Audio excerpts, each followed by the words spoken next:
Here's the irony of this video. I predict this will get more traction than my average music making video. And that's because this type of video appeals to more people. Why is that? Why is talking about music in the music business more appealing to audiences than music itself? We'll get more into that in a second, but the fact is, this is what people think they want when they go on YouTube. And if you're a video maker who focuses on music and making music, it might be tempting to just talk about music because that's what folks respond to the most. I've been there. I want to be clear, we need stuff like video essays on music and criticism and talks about the business. We need deep dives on specific gear to use and how to use it, and we need your opinions. If that's what's in your heart of hearts, to make videos talking about what it's like to be an independent musician in 2024 or what the new synthesizer is, more power to you, because all of it is needed and essential. But I'm here to tell you that if you have a desire to do the music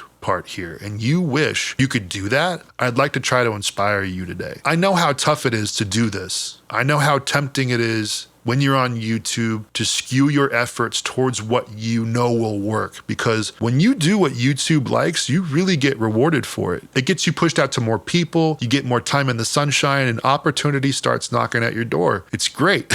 And when you don't do what YouTube likes, well, your stats and opportunities can dry up. In spite of all that, we still need to show audiences what being a musician is all about. And I believe that there is a lot of potential in making music creation as interesting and engaging as anything else on the platform. So before we go any further, let me share with you my experience. I've been on this website for a little over 2 years. Before I started, I put out a call on my socials for an editor and found Schnoodle, who edits my videos to this day. My first video was shot with a single point and shoot camera, though honestly, I could have just used my iPhone. I jerry-rigged it to sit over a table I found on the side of the road. I showed how I made a song on the Polyend tracker and I uploaded it, I kid you not, on the 4th of July, which, if you don't know, a holiday is one of the worst possible times to upload a video. I learned from that. After that, I uploaded another, and then I uploaded another. And the reception from people was warm, but it wasn't having the spread or impact I thought it would. It wasn't long before I realized, oh,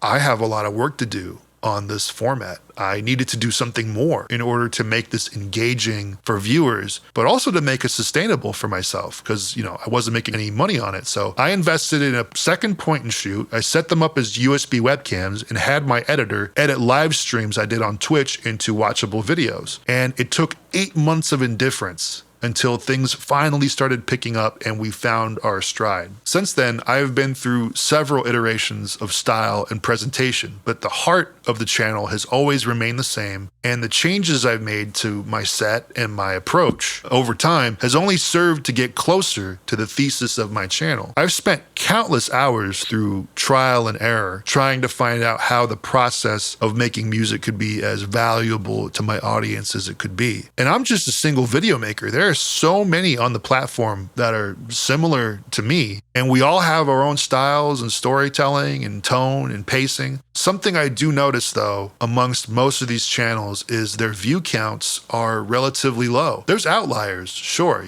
but there's a lower average among those who show compared to those who tell. So what's the problem? This is the part of the video where I'm expected to say the problem with doing this on YouTube is the algorithm. But the algorithm is just a reflection of everyone who uses the website. YouTube doesn't have a mind of its own with secret rules and preferences. It's just picking up on the psychology of its users, which is kind of a harsh truth when the algorithm isn't being kind to you. That sort of means that people don't like what you're doing and what you have to offer, right? Well, not really. It's showing the user what it thinks they want to see. And what people want to see is something that will provide value to them, whether that means entertainment or information. Audiences need to be sold on watching you even before they start watching you, because the first thing they see from you is a thumbnail and a title. So you upload your video and all of a sudden it has to compete with, 200 videos that show up on their feed alongside yours, and they're judging them all by the title and thumbnail. Here's the problem with that. How do you sell a song without being able to play it? How do you make that more appealing than a video that has a talking point that can be pitched in the title? How do we compete with the novelty of shifting conversation? The uphill climb of showing music being made on YouTube is it requires more commitment and curiosity from your audience to see it through. The promise of what you're delivering is more abstract and the payoff is more subjective. It requires you to show up and deliver time and time again and get it to the point where your audience isn't showing up because of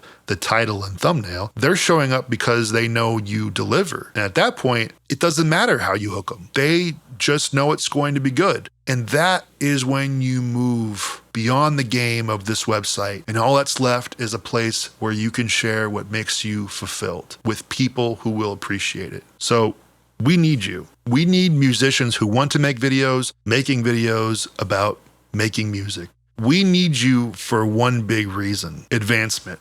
Showcasing the music process as a story is a relatively underdeveloped concept. It's one that begs to be evolved through trial and error. As good as you think music process videos can be now, they're nowhere near where they could be in 10 years. What we have to do as musicians who make videos is work together, sharpen each other's swords, and work to make the process of making music more rewarding for the audience. YouTube isn't against the pursuit of showing artistic process. We, by and large, are failing to make our processes as engaging as the prospect of a video essay. If it will take 10 people 100 years to figure it out, it'll take 100 people 10 years. I mean, the math might be off, but you get what I'm saying. We need more vision. We need more examples, and it won't be easy. I know how discouraging it can be to pour your heart into something artistic, to get it just right, where the visuals match your intentions or whatever medium you're working with, something that you really love and speaks to something greater, and you're about to share it to the world, and you do, and it just absolutely does nothing. And then you make a video or a post or whatever right afterward ranting about how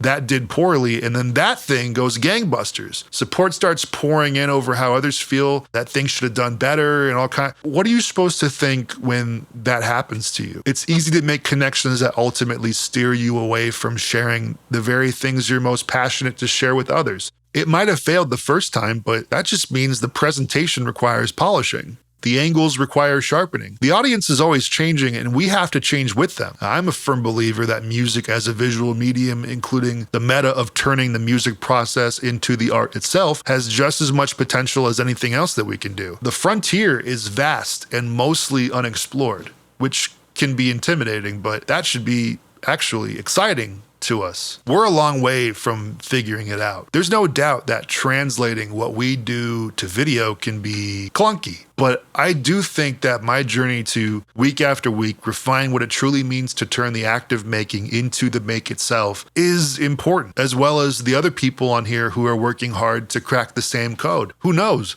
Maybe we'll inspire someone who will take what we have to offer and build on it in a way that only we could imagine. I hope that's the case, but we have to prove to our audiences that it's just as rewarding to see someone else create than it is to just talk about creation, or talking about the logistics of the business of creation, or the psychology of creation. We need to prove that showing is just as integral as telling. We need to show them that they can get just as much from seeing someone put something together as being told how to do it themselves. I want to turn the comment section of this video over to you. If you know a channel, big or small, that deserves a shout for what they're doing on YouTube regarding bringing their own musical process to viewers, give them one. I want this to serve as a sort of hub for those who are looking for more of it. And if you're watching this as a musician who's either looking to get into all of this, or somebody who already has a channel who wants to branch out, please do it, because it may not feel like it at the moment, but we all stand to benefit from you breaking your own personal ground. Thank you for watching.